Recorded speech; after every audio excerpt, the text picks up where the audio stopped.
Well, here we are in between Psalms on a Monday, and I want to encourage you with something. I'm Scott Weatherford. Welcome to a little more of the Summer Psalms. We're going to look at Psalm 34 today. Now, majority of the Psalms were written by King David. Psalm 34 was written by David after he was like stupid.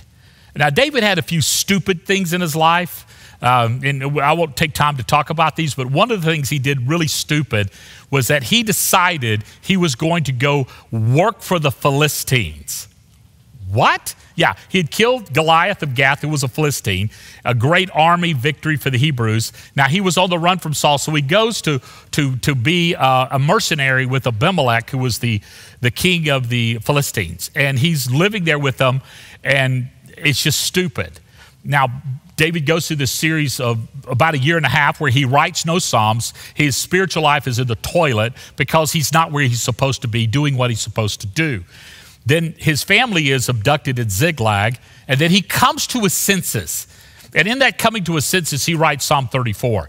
And these are the things he says. And I just want to cover the highlights, and I'm going to invite you to read all of it in its totality because it's 22 verses, and I'm not going to read all of that for you today, but I'm going to pull some highlights out so you can kind of concentrate. David has come to his senses, and he's asking you to do the same. This is what David says. Bless the Lord all times. His praise will always be on my lips. I will boast in the Lord with the humble, and I will boast in the Lord. The humble will hear and be glad. Proclaim the Lord's greatness with me. Let us exalt his name together. What David is saying is that we should bless the Lord because he's gracious and good. Even though David was living in open rebellion and stupidity, God was still working in David's life. And he's still working in your life. He said, a heart of gratitude is one that blesses the Lord. I heard a story about a guy who got praise tattooed on the inside of his mouth. On the inside of his lip had praise because he said he wanted praise to always be on his lips. That's a little extreme. That's a little extreme. But nonetheless, that should our attitude be that way. And then David says this, seek the Lord. He goes on, he says, seek the Lord where he may be found. And he talks about how the Lord is rescuing him from his fears. And he says, taste and see that the Lord is good. Happy is the person who takes refuge with him. Come, little children, listen to me. I will teach you to fear the Lord. And that's the next thing we're going to talk about, the fear of the Lord. But he said to seek the Lord. Look for him with radiant joy. Their faces will never be ashamed. The poor man cried, and the Lord heard him and saved him from all his troubles. The angel of the Lord encamps around those who fear him and rescues them. Seek the Lord, look for him.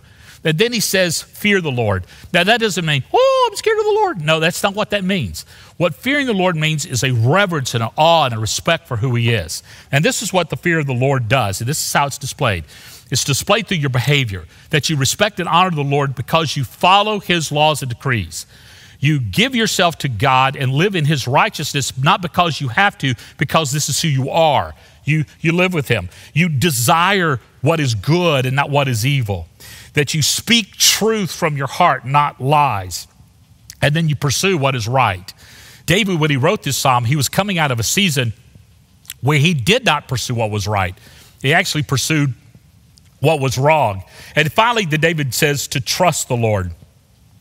The one is righteous has many adversaries, but the Lord rescues him from them all. Verse 18, we'll end with this.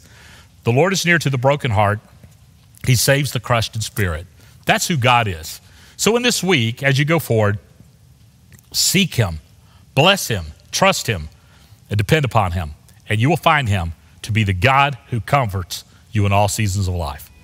I hope this helps.